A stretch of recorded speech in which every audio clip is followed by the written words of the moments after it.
고등학교 물리원 제1단원 시간, 공간, 운동 1. 시간 측정과 시간 표준. 학습 목표는 1. 물리학적인 시간 개념을 이해한다. 2. 시각과 시간을 과학적으로 측정하는 방법을 이해한다. 3. 국제적인 시간 표준과 이를 정하는 과정을 안다. 어떤 운동 경기는 시간을 정해서 그 시간 동안 경기를 진행하기도 하며 어떤 운동 경기는 개인의 시간 기록을 재며 경기를 진행하는데 때로는 0.001초로 우승이 갈리기도 한다. 이러한 시간이라는 개념은 어떻게 시작되어 우리 생활에 적용되기 시작했으며 또 어떻게 측정되는지 알아보자. 1. 시각과 시간. 그림 1-1은 민주의 수첩이다. 시간대별로 빼곡하게 적혀있는 일정을 보면 무척 바쁘다. 아침 6시에 일어나서 밤 11시에 잠자기까지 학교 수업 외에도 여러가지 일정이 잡혀있다. 이처럼 특별히 해야 할 일이 이어져 하루의 일이 정해진다. 하루에 벌어지는 일을 일직선으로 늘어놓아 그림 1-2와 같이 새로운 축을 구성할 수 있다. 이 축에서 일이 일어나는 점을 시각이라고 하고 이들 시각과 시간 사이의 간격을 시간이라고 한다. 그리고 이 축을 시간축이라고 한다. 그러나 일반적으로는 시각과 시간의 의미를 모두 시간이라고 하기 때문에 시간의 정확한 의미를 이해하기 위해서는 시간이라는 단어가 사용된 문장의 앞뒤 맥락을 참조하여 파악해야 한다. 2. 시간의 측정. 일상생활에서 많이 쓰는 시간의 기본 단위는 초이다. 1초는 세슘 원자가 방출하는 복사선의 진동 주기를 이용하여 정의한다. 그리고 초보다 긴 시간은 분, 시간, 개월, 년, 세기 등의 단위로 표시한다. 초보다 더 짧은 시간은 밀리초, 마이크로초, 나노초, 피코초, 펜토초 등의 단위로 표시한다. 이러한 시간 단위는 상황에 따라 다르게 사용한다. 예를 들어 전자레인지에서 음식을 데우는 시간을 나타낼 때는 3분이라고 하여 분이라는 시간 단위를 사용하지만 고속 열차를 이용하여 서울에서 부산까지 이동할 때 걸리는 시간은 3시간이라고 하여 시간이라는 단위를 사용한다.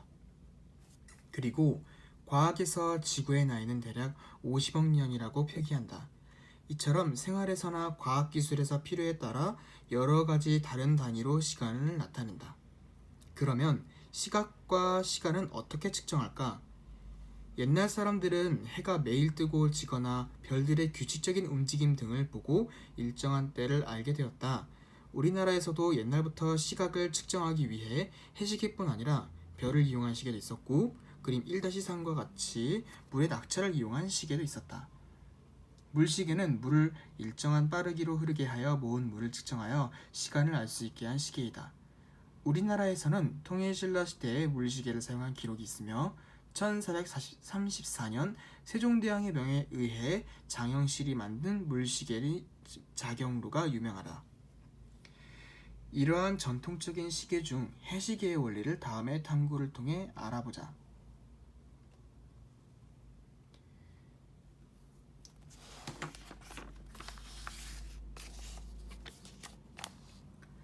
앙부일구는 오목하게 생겨 시각선, 계절선을 나타내는 데 효과적이다. 앙부일구가 반구 모양인 까닭은 해가 비치는 하루 동안 영침의 그림자가 바닥에 있도록 하기 위한 것이다. 그리고 계절에 따라 태양의 높이가 달라지면서 그림자의 길이도 달라진다. 그림 1-4에서와 같이 가로선이 여러 개 그어져 있는 것을 볼 수 있다. 이때 제일 밖에 있는 가로선은 그림자의 길이가 제일 긴 동지대를 나타내며 바깥쪽에 제일 가까운 가로선은 그림자의 길이가 제일 짧은 하지대를 나타낸다. 따라서 그림자가 가로선 중 어느 선을 가리키는가를 보면 계절을 알 수 있다. 하루 중 시각은 세로선을 보고 측정한다. 하루 중 이동하는 태양에 의해 생기는 그림자가 어느 세로선을 가리키는가를 보면 시각을 알 수 있다. 앙부일구 외에도 우리나라의 해시계로는 현주일구, 청평일구, 정남일구 등이 있다. 다른 시계로는 그림 1-5와 같이 태양과 별의 위치로 시각을 측정하는 일성 정시가 있으며 물의 낙차를 이용한 작용루가 있다. 3. 현대의 시각과 시각은 측정. 중세에는 기계시계가 만들어져 교회의 탑이나 왕궁, 시청, 광장에 등장하였다. 1656년에는 전자시계가 발명되어 시계의 정밀도가 높아졌다. 과학기술은 시각이나 시간의 측정 정밀도를 요구하게 되었고 1940년경에는 1년의 오차가 100마이크로세크 이내인 수정시계가 실용화되었다. 현대는 기술의 혁신적인 발달로 더 정확하고 정밀한 시각과 시간 측정을 위한 기구가 개발되어 사용되고 있다.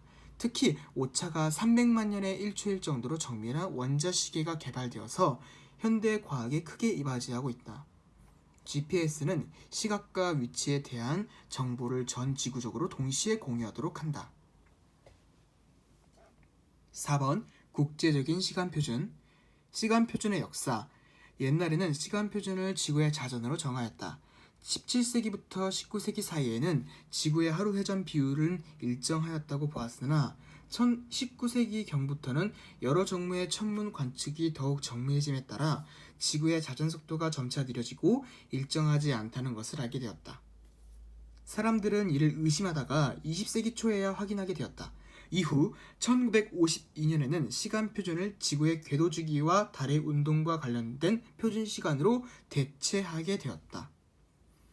1955년에 세슘 원자시계가 발명되어 오랫동안 사용하던 천문 시간 표준을 새로운 시간 표준으로 대체하기에 이르렀다. 어떻게 시간 분초로 나뉘었나? 그리스의 과학자였던 에라토스테네스는 육진법을 써서 원을 60등분하여 지구 표면 위의 위치를 구별하였다. 1세기 후에 히파루쿠스는 북극에서 남극까지를 잇는 세로선을 360도로 나누었다. 프톨레마이오스는 알마게스트에서 히파루쿠스가 한 일을 더 작은 조각으로 나누고 이것들을 다시 60등분하여 작게 나누었다. 처음에 나눈 것을 분, 다시 이것을 나눈 것을 초라고 했다. 그러나 수세기가 지나서야 분과 초를 시간을 재는 데 사용하였다.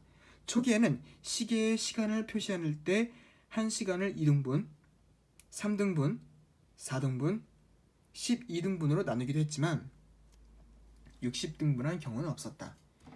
16세기 말에는 1분을 표시한 기계시계가 처음으로 나왔다. 그러나 일반 대중이 실제로 1분 단위를 활용하지 못하였다.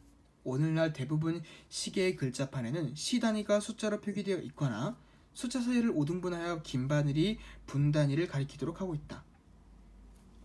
고대부터 지금까지도 하루를 24시간으로 정해왔으며 1시간은 60분으로 1분은 60초로 사용하고 있다. 1초는 현대 천문 관측으로 국제 단위계 SI에 따라 평균 태양일 그진으로 정의하기도 했다. 1967년 제13차 국제도량형총회 CGPM에서는 1초를 세슘 133 원자가 흡수하는 빛이 9192631770번 진동하는 데 걸린 시간으로 확정하였다.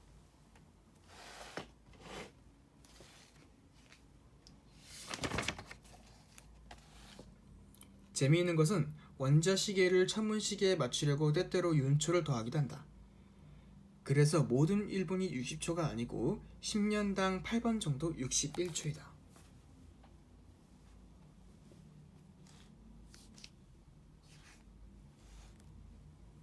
원자시계. 원자시계는 원자가 잘 흡수하는 특정 전자기파의 진동수를 읽어 시간을 측정한다.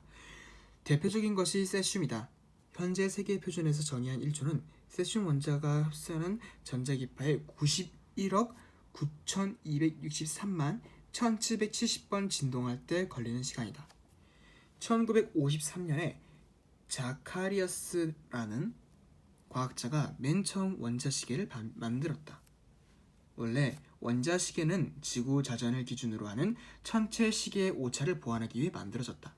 그러나 최근 원자시계는 첨단 정보통신 기술의 기초가 되고 있다. 예를 들어 텔레비전과 방송국의 시계가 일치되어야 한다.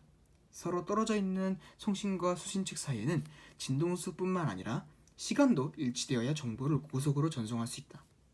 즉, 텔레비전의 수신 전자기파의 진동수가 방송국의 송신 전자기파의 진동수와 같을 때 공명이 일어나 텔레비전에서 그 방송을 수신할 수 있다. 이처럼 정확한 시각에 대한 정보는 유무선 통신에서 더욱 많은 도움이 된다. 또 GPS를 통해 지상 물체의 위치를 밀리미터 단위까지 정확하게 파악하는 것도 원자시계가 없으면 불가능하다. 2번 공간의 측정과 표준. 학습 목표는 1번 물리학적인 공간의 개념을 이해한다. 2번 지표면상의 위치와 거리의 과학적 측정 방법을 이해한다. 3번 국제 길이 표준과 설정 역사를 안다. 누군가가 조난을 당해서 자신의 위치를 알리고 싶을 때나 그들을 추적하여 위치를 확인하려 할 때 휴대전화나 위치 추적 장치, GPS 등을 활용하는 경우가 많다. 이때 위치를 아는 데 필요한 정보는 어떠한 정보이며 어떻게 그 정보를 알아내는지 원리를 알아보자. 1번 위치. 위치를 알려면 얼마만큼의 정보가 필요할까? 교통수단을 이용하여 이동하는 경우 그 위치에 대한 정보의 수와 위치를 나타내기 위한 방법을 알아보자. 1차원 공간에서의 위치 정보. 철로 위를 달리는 기차의 위치를 나타내는 정보는 하나로 충분하다. 예를 들어 그림 1-6과 같이 서울역에서 부산을 향해 달리는 고속열차는 서울역에서 부산 방면으로 150km 떨어진 곳이라는 하나의 정보만 알면 그곳의 위치를 알 수 있다. 이처럼 선 위에서만 물체가 움직이는 공간을 1차원 공간이라고 한다. 2차원 공간에서의 위치 정보. 기차에 비해 그림 1-7과 같이 2차원 면 위를 마음대로 옮겨 다닐 수 있는 자동차의 위치를 나타내려면 두 개의 정보가 필요하다. 물체가 면 위에만 존재하고 그 안에서 움직일 때 이 공간을 2차원 공간이라고 한다. 예를 들어 자동차가 부산역에서 북쪽 120km, 서쪽으로 30km 떨어진 곳에 있다고 하면 그곳의 위치를 알 수 있다. 3차원 공간에서의 위치 정보. 그렇다면 2차원 면에 더해 위아래 운동도 가능한 비행기의 위치를 알려면 몇 개의 정보가 필요할까? 2차원 면보다 한 방향 차원이 추가된 공간을 3차원 공간이라고 한다. 그림 1-8과 같이 비행기는 3차원 공간에서 움직이므로 위치를 확인하기 위해 높이에 해당하는 정보가 더 필요하다. 공간에서 물체의 위치란 공간의 한 점을 나타내며 차원의 수만큼의 정보가 필요하다. 즉 1차원의 교통수단인 기차는 한 개의 정보로 위치를 나타낼 수 있고 2차원 교통수단인 자동차는 두 개의 정보로 위치를 나타내며 3차원 교통수단인 비행기의 위치를 알려면 3개의 정보가 필요하다. 기준 좌표계. 물체의 위치에 대한 정보를 나타내려면 그림 1-9와 같이 3차원 공간을 구성하는 좌표계를 사용한다. 좌표계에서 각 차원에 해당하는 축을 설정하고 이 축이 구성하는 좌표를 사용한다. 보통의 경우에는 각 축이 서로 직교하도록 설정한다. 임의의 기준으로 정하고 그 기준으로부터 각 축에 따라 얼마만큼 떨어져 있는지를 알면 위치에 대한 정보를 알 수 있다. 이 좌표계를 기준좌표계라고 한다. 예를 들어 그림 1-9와 같이 XY축으로 이루어진 3차원 공간에서 어느 특정 위치의 정보는 그 위치에서 YZ의 평면까지의 수직거리, XZ의 평면까지의 수직거리, XY의 평면까지의 수직거리로 구성된다. 기준으로부터 각 축을 따라 얼마나 멀리 떨어져 있는지를 나타낼 때 보통 오른쪽, 위쪽, 앞쪽을 플러스로 표시하고 반대로 왼쪽, 아래쪽, 뒤쪽은 마이너스로 표시한다. 2번 거리. 거리는 위치와 위치 사이의 간격을 말한다. 이를 길이라고도 한다. 단위로는 가장 많이 쓰이는 기본 단위인 미터를 사용한다. 국제표준 길이 1m는 빛이 진공에서 299,792,458분의 1초 동안 진행한 경로의 길이다. 이 기준은 1983년 제17차 국제도량형총회 CGPM에서 결정되었다. 그 밖의 길이 단위로 미터보다 더 작은 단위로는 센티미터, 밀리미터, 마이크로미터, 나노미터, 피코미터, 펜토미터 등이 있으며 미터보다 큰 단위로는 킬로미터, AU, 광년, 파색 등이 있다.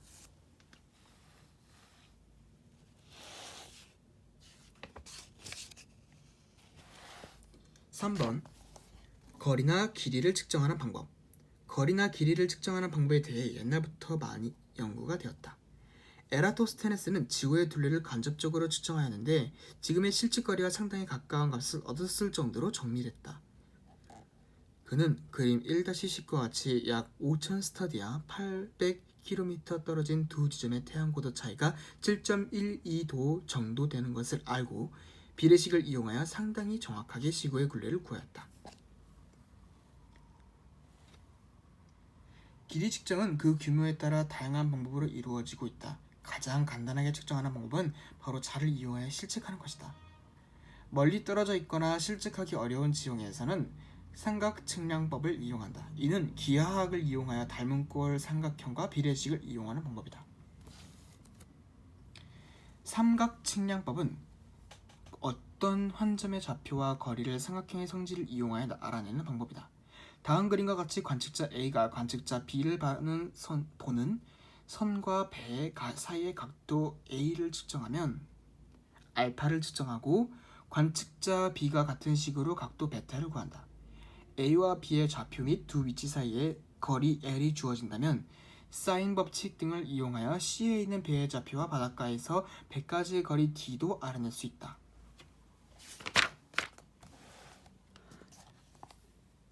거리가 먼 경우에는 레이저, 적외선, 마이크로파 등과 같은 전자기파를 이용하여 빛이 왕복하는 데 걸리는 시간으로 측정한다.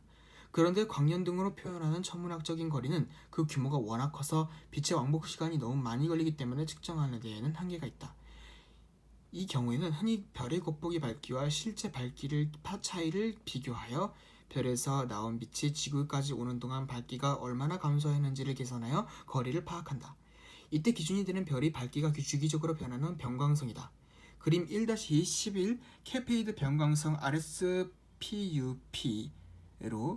주변에 거대한 성운이 둘러싸고 있어 변광성에 빛을 반사하면서 40일의 주기마다 빛이 밝아지고 어두워지는 것을 그대로 나이트처럼 보여주고 있다. 4번 공면 위의 위치. 지금까지는 평면 위에 있는 위치를 확인하는 경우만 다루었다. 그러나 대부분의 물체는 지구와 같이 둥근 면 위에 존재하며 위치에 대한 확인도 이렇게 굽은 면 위에서 이루어져야 한다. 먼저 원 위의 점을 직선에 옮기는 과정에 대해서 알아보자. 그림 1-12와 같이 원과 그 아래 수평면이 있다. 원의 꼭지점 N에서 출발하여 원상의 한 점 P를 이으면 수평면 상의 P'과 만난다. 이것은 원의 한 점 P를 수평면 산의 P'으로 옮긴 셈이다. 이와 같은 방법으로 꼭지점 N을 제외한 원의 모든 점을 수평선에 옮길 수가 있다. 그러나 원의 한 점 N은 수평면에서의 끝이 무한한 곳으로 옮길 수밖에 없다. 이제 곡면 위에 있는 점을 평면 위에 나타내려면 어떻게 해야 하는지 다음 탐구를 통해 알아보자. 탐구 2와는 거꾸로 그 위의 점을 평면에 대응시켜 투영시키는 방법을 입체화법이라고 한다. 3차원 공간의 위치를 2차원의 면 위로 그리는 기법인데 가장 간단한 방법이 그 위의 점을 그 바닥에 놓인 평면으로 직접 투영시키는 것이다. 이 방법은 지도를 작성하는 방법의 하나이다. 앞에서 원 위의 점을 모두 수평면 위에 투영시키는 것이 불가능한 것처럼 이 방법도 그 위의 모든 점을 평면에 투영시키는 것이 불가능하다. 탐구 2의 그림과 같이 구의 맨 위의 점에 가까울수록 평면에서는 아주 멀리 무한대로 투영된다. 따라서 구면 위의 점을 같은 방법으로 투영시킨다면 모든 점을 하나의 평면으로 옮기기 어렵고 두 개의 평면으로 투영시켜야 한다. 5번 지도. 구면 위의 위치를 나타내는 방법은 여러 가지가 있는데 현재 위도와 경도로 표시하는 방법이 널리 쓰이고 있다.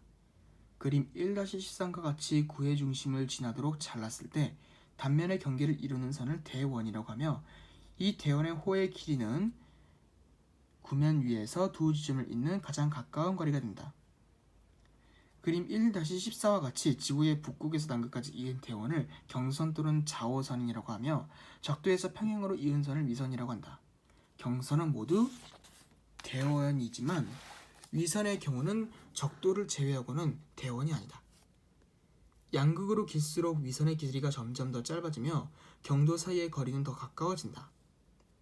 경선 중에서 영국의 그리니치 천문대를 지나는 경선을 본초 좌우선이라 하며 이곳으로부터 동쪽이나 서쪽으로 얼마나 떨어져 있는지를 나타내는 위치를 경도라고 한다. 위선 중에서 북극과 남극에서 같은 거리만큼 떨어진 곳을 적도라고 하며 이곳으로부터 북쪽과 남쪽으로 얼마나 떨어져 있는지를 나타내는 위치를 위도라고 한다. 적도는 위선 중에서 제일 길이가 길다. 그림에서 P점의 위치는 각도 람다와 파이로 나타낼 수 있다. 이때 람다는 경도에 해당하며 파이는 위도에 해당한다. 이처럼 경도와 위도만 알면 지구 표면 위의 모든 점을 지정할 수 있고 이 두 개의 정보가 위치를 지정하게 된다. 그런데 지도는 편면에 그리기 위해서는 지구 표면 위의 점들을 아무렇게나 평면 위로 옮기는 것이 아니라 일정한 규칙을 정하여 입지화법을 쓰거나 조각으로 찢어내서 펼치기도 한다. 또는 위도와 경도를 2차원의 평면에 직선으로 그린 지도도 있다. 6번 GPS 측정 방법. GPS는 현재 운영되고 있는 범지구 위성 항법 시스템이다. 이는 미사일 유도, 항법, 측량, 지도 제작, 측지, 시각, 동기화 등의 목적으로 사용되고 있다. 다음의 탐구를 통하여 GPS의 위치 측정 방법을 알아보자. GPS 위성을 이용한 위치 측정법. GPS에서는 중계들을 도는 24개, 실제는 그 이상의 인공위성에서 발신하는 마이크로파를 GPS 수신기에서 수신하여 수신기의 위치를 결정한다. 위성으로부터 송신된 신호를 이용하여 좌표를 계산하기 위해서는 정밀한 시계가 필요한데 GPS 위성에는 고정밀의 원자시계가 탑재되어 있으며 GPS 수신기에는 필요한 정밀도에 따라서 원자시계 또는 수정시계 등이 내재되어 있다. 위성으로부터 수신한 항법 메시지를 통해 GPS 수신기의 시계와 GPS 위성의 시계를 비교한다.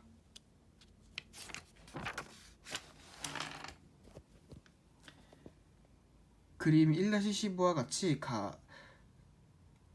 한번 측정을 위해서는 3개의 위성으로 충분하지만 그 값의 정확도를 높이기 위한 보정을 위해 4개의 위성이 한 줄을 이룬다.